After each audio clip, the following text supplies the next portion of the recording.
سلام، به کانال ویدا گیمز خیلی خوش اومدید. تو این ویدیو قراره با لوازمایی که تو هر خونه ای پیدا میشه یه سافت باکس درست کنیم. لطفا قبل از آموزش کانال من سابسکرایب کنید و زنگوله پایین ویدیو رو هم فعال کنید و روی آل قرار بدید. بریم با هم آموزش رو ببینیم. لوازم مورد نیاز ما این است: کاغذ روغنی که میتونید از مغازات به صورت دسته‌ای بخرید یا حتی بعضی از دفترها هم دارن. قیچی، چسب برق، یه سیم که بلندیش به خودتون بستگی داره، یه لامپ که هرچی قوی تر باشه بهتره، یه دونه از اینا که اسمشو نمیدونم که لامپو پیچ میکنی اینجا لازمه، یه دونه دنباریک و یه دونه فازمتر. دنباریک و از این دو شاخه.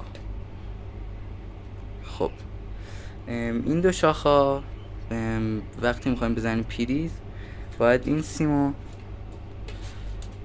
به این دو شاخه متصل کنیم که میزنیم پریز لامپمون روشن شه. خب حالا چرا دو تا سیم داریم؟ چرا مثلا همین رو نمیزنیم به پریز؟ چون این خیلی کوتاهه که اگه تونستید بلندش پیدا کنید که چه بهتر، یه راست اینو میزنید. ولی من چون تو خونم نداشتم باید این ور سیمو به این سیم بپیچونم و دورش چسب برق بزنم و این سیمو به پریز بزنم. این سیم به دو شاخه. کارتون حالا برای چیه؟ کارتون کفشه که حالا میتونید به جای یه کارتون دیگه استفاده کنید. این کارتون رو باید یه حالت مستطیل شکل اینجوری ببریم که اندازه‌اش هم بازم به خودتون بستگی داره. کاغذ روغنیتون هر اندازه بود به همون اندازه ببرید. حالا ما اینجا رو با قیچی بریدیم. کاغذ روغنی اونجایی که بریدیم میذاریم و حالا با چسب نواری یا با هر چسبی میتونیم نگهش داریم. حالا برای چی ما مثلا کاغذ روغنی میزنیم؟ چرا مثلا فقط نمیبرنیم؟ چون کاغذ روغنی باعث میشه که نور لامپمون پخش شه، یعنی مثلا مستقیم نخوره به یه جا، باعث میشه پخش شه نورش. الان اولین کاری که ما باید بکنیم اینه که این سیمو به این سیم متصل کنیم. خب حالا من این کار رو انجام میدم بهتون نشون میدم. خب من این سیما رو با دنباریک لخت کردم و میبینید که دوتا مسی در اومد که این اندازه باشه، هرچی بلندتر باشه بهتر چون کارتون راحت تر میشه. خب الان حالا باید این دوتا مسی رو به این متصل کنیم. من اینا رو اینجوری به هم پیچوندم. حالا باید دورش چسب برق بزنم که هم اتصالی نکنه، هم جدا نشه و هم برق نگیرتم. خب من اینا الان چسب برق زدم. حالا باید این ور سیممون رو وصل کنیم به این دو شاخم. من این ورش رو آماده کردم این سیمو و حالا باید این دو شاخه رو، این دو تا پیچ که اینجا داره رو باز کنیم که در بیاد تا بتونیم سیممون رو وصل کنیم به دو شاخه.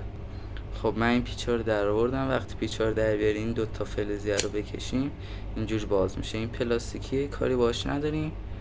ما باید اون دو طرف سیممون رو به این دو تا سوراخه وصل کنیم. حالا چجوری وصل کنیم؟ این پیچا رو شل میکنیم، همین پیچایی که اینجا میبینید. وقتی اینا رو شل کنیم سوراخ‌ها میتونیم اون مسیار قرار بدیم و اینا رو صفر میکنیم و ثابت میمونه سیم ما. بعد اینا رو قرار میدیم. البته چیزی که باید توجه داشته باشید اینه که اول این پلاستیکی رو رد کنید از سیم، بعد اون کاری که گفتم انجام بدید، چون اینو رد نکنید نمیتونید ببندیدش. من الان این دوتا سیم رو صفر کردم همونجوری که میبینید. حالا باید پریز و دو شاخه رو درست کنیم. دو شاخه رو این پلاستیکی که اینجا بود میکشیم. این دوتا فلز باید تنظیم شه با این دوتا خط و میبینید که جا افتاد و باید این دوتا پیچ رو صفر کنیم. میبینید که این ور دو شاخه ما داریم، سیم اونم اینجا وصل شده و اینجا هم جالامپ. من بعد اینکه زدم به وقت فهمیدم این جالامپ خراب بود و خاطر همین عوضش کردم. حالا الان میزنیم لامپو میپیچونیم دور این، میزنیم به برق. الان من اینو زدم برق و میبینید که کار میکنه. فقط یه نکته‌ای که باید رعایت کنید اینه جایی که سیمو به هم وصل کردید اینا مثبت منفیه، مثلا یکشون مثبت یکشون منفی. اینم دو شاخه بود دیگه، حالا فرق نداره کدومو به کدوم میزنید. ولی حواستون باشه مثلا اینو زدید به یه شاخه دورش چسب بزنید، اینم زدید به اون شاخه دورش چسب بزنید که این دوتا به هم نخوره، چون اگه بخوره اتصال میکنه، مثبت منفی نباید به هم بخوره.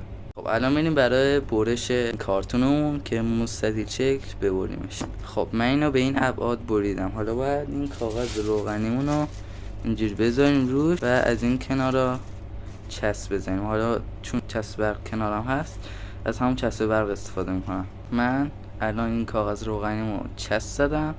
حالا الان جعبمون آماده است. حالا باید پشتش یه سوراخ به اندازه لامپمون درست کنیم که لامپو بزنیم داخلش و دورش رو چسب بزنیم که محکم باشه و صاف باکسمون اون موقع آماده میشه.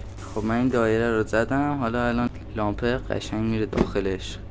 حالا دورش رو اینجوری چسب میزنم که اینجوری نیفته، هرچند همینجوریش هم محکمه ولی خب یکم لق میزنه. حالا یکم چسب میزنم با چسب نواری یا حتی چسب آبکی هم میتونید بزنید.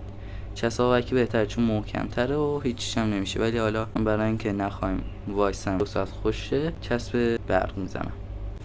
خب من الان اینجوری با چسب زدم و کاملا محکم شده و الان صاف باکسمون آماده است. حالا میتونید خودتون با یه چیزی درست کنید یا حتی مثلا درست هم نکردید از یه چیزی استفاده کنید به عنوان پایه که مثلا اینو اینجوری بذارید روش و حالا ارتفاعش رو تنظیم کنید، یا حتی میتونید با چسب بچسبونید به دیوار، حالا هر جور که خودتون میدونید. خب اینم از سافت باکس ما. همونطور که میبینید من یه پایه براش انتخاب کردم که میتونم ارتفاعش هم تنظیم کنم. از پشتم بهش چسب زدم که بتونم هر جوری که دلم بخواد تنظیمش کنم و نیفته و خودم که خیلی راضیم ازش. حالا اگه لامپ قوی تر بندازید که کولاکه قشنگ کار سافت باکس انجام میده. خیلی ممنون که تا آخر ویدیو اومدی. اگه از ویدیو خوشت اومد لایک کن و کامنت بذار. به امید دیدار.